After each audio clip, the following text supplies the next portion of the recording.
Hello guys, कैसे हैं आप सब। मैं आकाश कुमार सिंह स्वागत करता हूं आप सभी का आपके अपने चैनल आकाश सिंह इन्फो। आज हम बात करने वाले हैं एसएससी के द्वारा जारी किया गया एमटीएस का जो नोटिफिकेशन है, उसी वैकेंसी के बारे में आज हम बात करने वाले हैं, जिसका नोटिफिकेशन ऑफिशियली जारी कर दिया गया है। और इसके डेट आ गए हैं कि कब से आप फॉर्म को अप्लाई कर सकते हैं, कब से कब तक करेक्शन डेट है, और क्या एज लिमिट है, क्या क्वालिफिकेशन मांगा है। इन सारी बातों को अब हम डिटेल में समझेंगे। तो चलिए शुरू करते हैं वीडियो को। और जिन्होंने भी अभी मेरे चैनल को सब्सक्राइब नहीं किया है, जाके मेरे चैनल को सब्सक्राइब कर लें और बेल आइकन को दबा दें, ऐसे ही गवर्नमेंट जॉब नोटिफिकेशन के लिए। हम बात करते हैं एसएससी एमटीएस के नोटिफिकेशन के बारे में, जिसका नोटिफिकेशन आज ही जारी किया गया है। और ये जो वैकेंसी है, ये दो पोस्ट के लिए निकलती है हर साल। इसमें पहला जो होता है ये एमटीएस मतलब मल्टी टास्किंग स्टाफ के लिए, और दूसरा है हवलदार के पोस्ट के लिए वैकेंसी निकलती है, जिसका नोटिफिकेशन 30 तारीख को जारी किया गया, 30 जून आज ही की डेट को। और इस वैकेंसी में जो टोटल नंबर ऑफ पोस्ट रखी गई है वो 1558 पोस्ट रखी गई है इस वैकेंसी में। और हम बात करें इसके पोस्ट के बारे में, इस वैकेंसी के बारे में कि किस में कितनी रखी गई है, तो मल्टीपल टास्क स्टाफ में जो पोस्ट है या टोटल वैकेंसी है वो 1198 रखी गई है, जबकि हवलदार के पोस्ट के लिए 360 ये पोस्ट रखी गई है। टोटल पोस्ट जो इसमें है या टोटल वैकेंसी जो है 1559 रखी गई है, 58। ठीक है, अब हम बात कर लेते हैं इससे रिलेटेड इंपॉर्टेंट डेट्स के बारे में।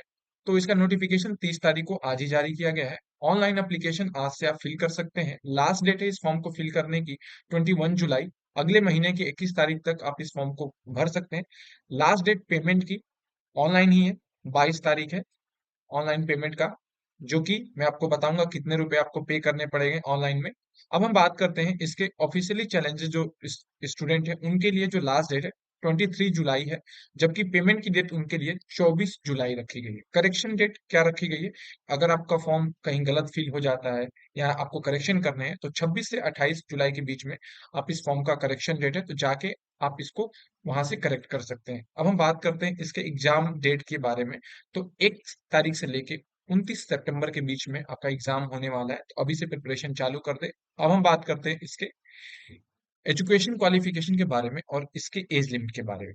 तो अगर मैं क्वालिफिकेशन की बात करूं इसकी, तो इसमें आपको 10+2 मांगता है। अगर आप किसी भी स्ट्रीम से 10th या 12 पास आउट है तो आप इस वैकेंसी को अप्लाई कर सकते हैं। इसमें जो एज लिमिट मांगी जाती है वो जनरल के लिए वो 18 से 27 साल मांगी जाती है, जबकि और सारे जो कैटेगरी हैं, जैसे मान के चल सकते हैं एसटी एससी या ओबीसी, इनके लिए 5 साल और 3 साल की छूट रखी जाती है, जबकि एक्स सर्विसमैन के लिए 3 साल की छूट। और जो फिजिकली चैलेंज्ड कैंडिडेट हैं अनरिजर्व में, उनके लिए 10 साल, ओबीसी के लिए 13 साल और एसटी एससी के लिए 15 साल ये छूट रखी जाती है। अब हम बात करें इस वैकेंसी से रिलेटेड कि जब हम फॉर्म फिल करेंगे तो कितना हमें पेमेंट करना पड़ेगा। तो जो एसएससी एमटीएस की फॉर्म फीस है या एसएससी की जितने भी फॉर्म फीस होते हैं वो 100 रुपीज रखी जाती है जनरल ओबीसी और ईडब्ल्यूएस के लिए, जबकि एसटी एससी और एक्स सर्विसमैन के लिए कोई भी फॉर्म फीस नहीं रखी जाती है, इंक्लूडिंग फीमेल। फीमेल के लिए भी कोई भी फॉर्म फीस नहीं होती है। हम बात करते हैं सिलेक्शन प्रोसीजर के बारे में। तो सिलेक्शन प्रोसीजर अगर हम दोनों पोस्ट की बात करें, मल्टीपल स्टाफ सिलेक्शन और हवलदार की, तो दोनों के लिए सबसे पहले आपका कंप्यूटर बेस्ड एग्जाम होता है, जिसको बोलते हैं सीबीटी। सीबीटी बोलते हैं, जबकि हवलदार के लिए आपके पास फिजिकल एफिशिएंसी टेस्ट और फिजिकल स्टैंडर्ड टेस्ट भी होता है, जिसको क्वालिफाई करना जरूरी है।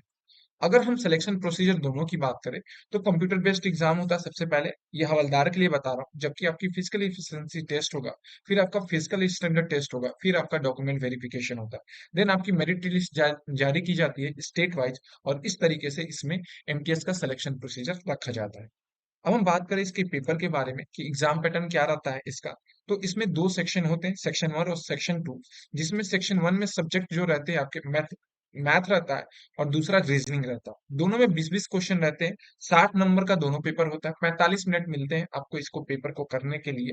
जबकि सेशन 2 जो रहता है वो जनरल अवेयरनेस और इंग्लिश रहता है, जिसमें 25-25 क्वेश्चन पूछे जाते हैं, जो 75-75 नंबर के रहते हैं, और इसमें भी 45 मिनट मिलता है आपको इसको पेपर को करने के लिए। तो दो सेक्शन में पेपर डिवाइडेड है, पहला मैथ और रीजनिंग, दूसरा जनरल अवेयरनेस और इंग्लिश। मैथ और जो रीजनिंग है उसमें 20-20 क्वेश्चन पूछते हैं, और सेशन 2 में 25-25 क्वेश्चन पूछे जाते हैं 75-75 नंबर के। ये रहा इसका एग्जाम पैटर्न। अब हम बात करते हैं इस वैकेंसी से रिलेटेड, जो आपकी फिजिकल एफिशिएंसी टेस्ट है हवलदार के लिए, वो क्या मांगती है।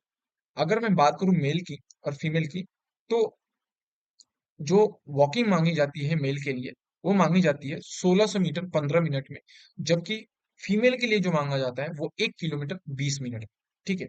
साइकिलिंग की बात करूं तो 8 किलोमीटर आपको चलने पड़ता है साइकिलिंग 30 मिनट में मेल के लिए, जबकि फीमेल के लिए 3 किलोमीटर 25 मिनट। हाइट अगर बात करूं तो मेल के लिए 157.5 सेंटीमीटर रखा जाता है मेल के लिए, जबकि फीमेल के लिए 152 सेंटीमीटर रखा जाता है। अगर मैं चेस्ट की बात करूं तो 76 सेंटीमीटर आपका चेस्ट होना चाहिए, जबकि चेस्ट का आपका एक्सपेंशन या फुलाव जो होना चाहिए वो 5 सेंटीमीटर तक होना चाहिए। मतलब 81 सेंटीमीटर तक आपका चेस्ट एक्सपेंशन होना चाहिए। अगर मैं वेट की बात करूं तो वेट जो होना चाहिए आपका एटलीस्ट फीमेल के लिए 48 किलो केजी होनी चाहिए, और फीमेल में कोई भी चेस्ट का डिमांड नहीं किया जाता है। तो ये रहा इस वैकेंसी से रिलेटेड सारी इंफॉर्मेशन। अगर आपको मेरा वीडियो पसंद आया तो मेरे चैनल को लाइक करें, सब्सक्राइब करें और शेयर करना ना भूलें।